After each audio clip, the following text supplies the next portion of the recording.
بسم اللہ الرحمن الرحیم والصلاة والسلام علیک یا رسول اللہ وعلی آلک وصحبک یا شفیعنا یوم الجزاء ربی یسر ولا تعسر وتمم بالخیر۔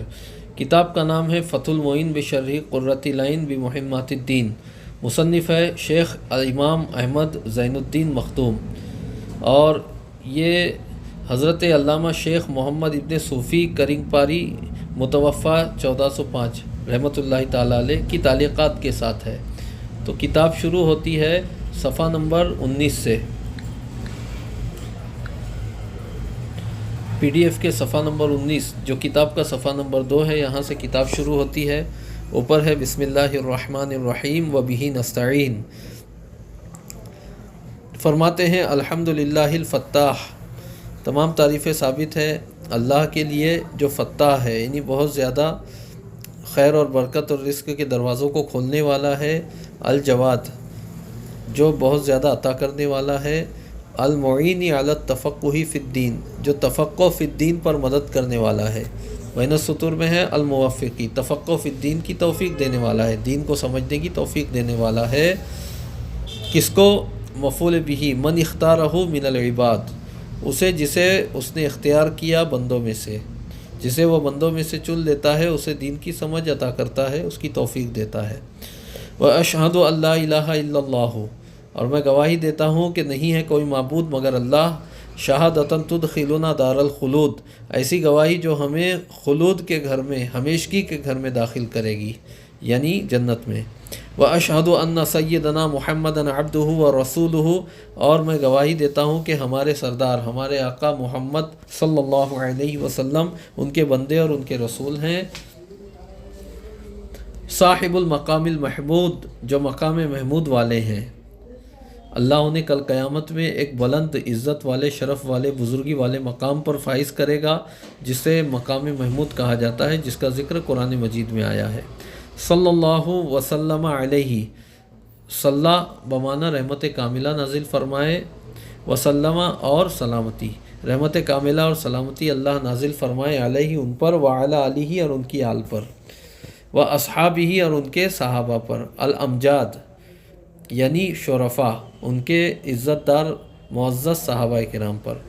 صلاۃ و سلاما افوز بہما یوم المعاد، ایسا درود و سلام کہ جن کے ذریعے سے میں معاد کے دن یعنی قیامت کے دن فائز المرام ہو جاؤں گا، کامیاب ہو جاؤں گا۔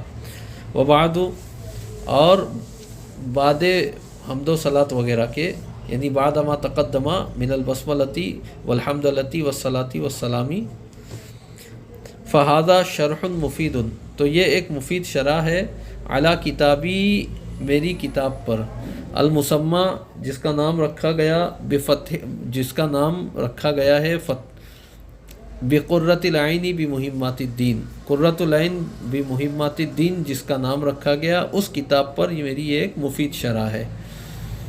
اس شرح کی خصوصیت کیا ہے؟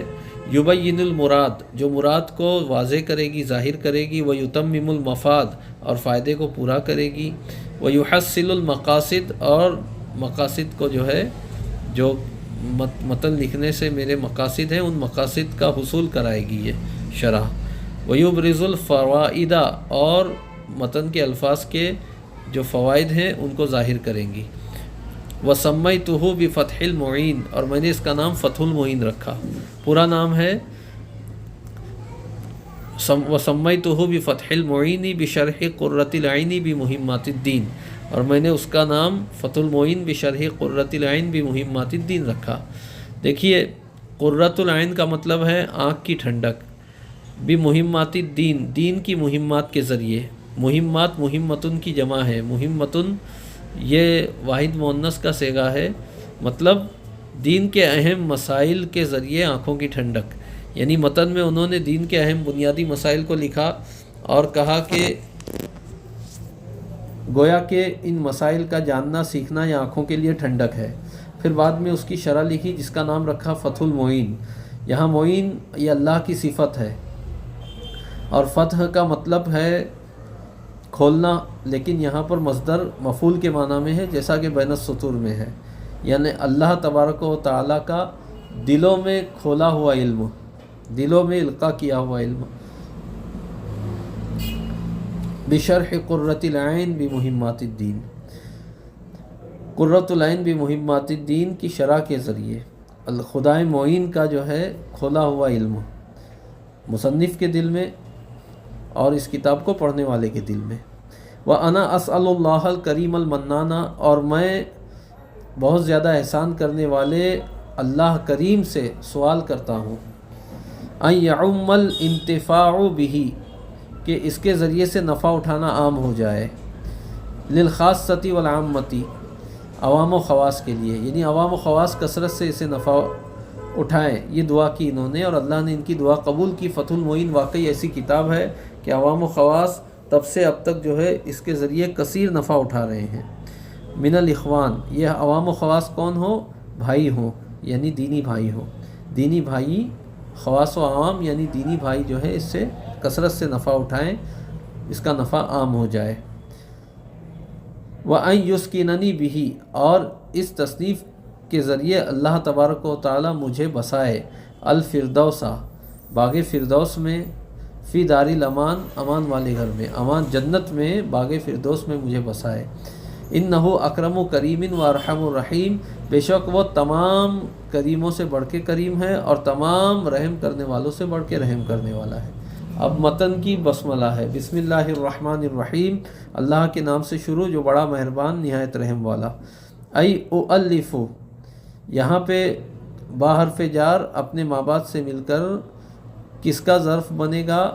اؤلف کا، یہاں اؤلف محذوف ہے، یعنی میں تعلیف کرتا ہوں اللہ کے نام سے جو بڑا مہربان نہایت رحم والا۔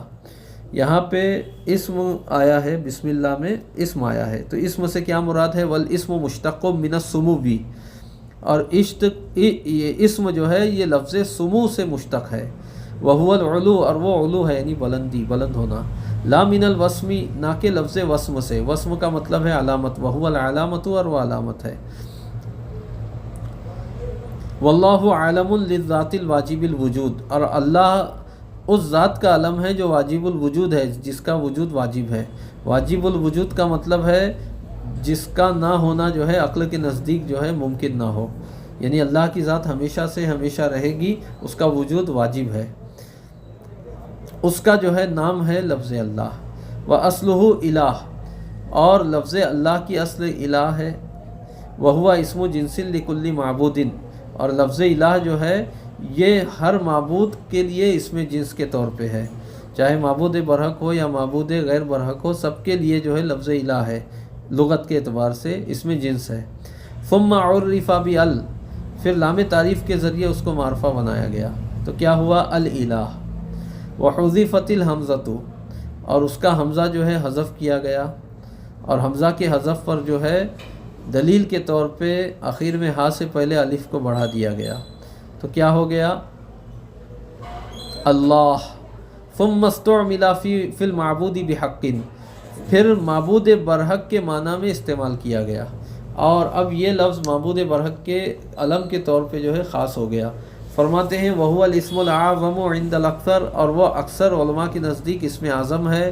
وَلَمْ يُسَمَّ بِهِ غَيْرُهُ، اور اللہ کے کسی غیر کو جو ہے لفظ اللہ نام نہیں دیا گیا۔ وَلَوْ تَعَنُّتًا، اگرچہ تعصب کے طور پہ ہو یا سرکشی اور اناد کے طور پہ ہو، اللہ کے سوا کسی اور کی ذات کے لیے اللہ کا نام نہیں رکھا گیا۔ والرحمن والرحیم، اور لفظ رحمان اور رحیم صفتان، دو صفتیں ہیں، بنیتا للمبالغتی، ان کو بنایا گیا مبالغے کے لیے، مبالغے کے معنی کے لیے۔ یہ دونوں جو ہے کس سے ہیں؟ من رحیمہ، رحیمہ سے ہے یہ مشتق۔ والرحمن ابلغ من الرحیم، اور رحمان معنی کے اعتبار سے رحیم سے زیادہ بلیغ ہے، ابلغ ہے۔ کیوں؟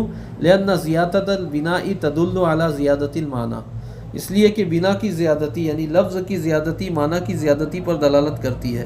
رحمان میں رحیم کے مقابلے میں ایک حرف زیادہ ہے، تو لفظ کی زیادتی معنی کی زیادتی پر دلالت کرتی ہے۔ یہ ایک دلیل ہے رحمان کے رحیم کے مقابلے میں زیادہ بلیغ ہونے کی۔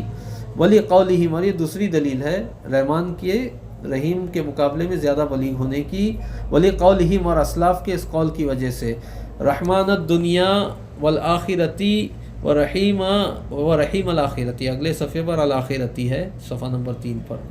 یعنی اسلاف دعاؤں میں کہا کرتے تھے یا رحمان الدنیا والآخرتی و یا رحیم الآخرتی. تو حاصل کلام یہ کہ دنیا میں اللہ کی صفت رحمانی کا بھی اظہار ہوتا ہے، صفت رحیمی کا بھی اظہار ہوتا ہے، اور آخرت میں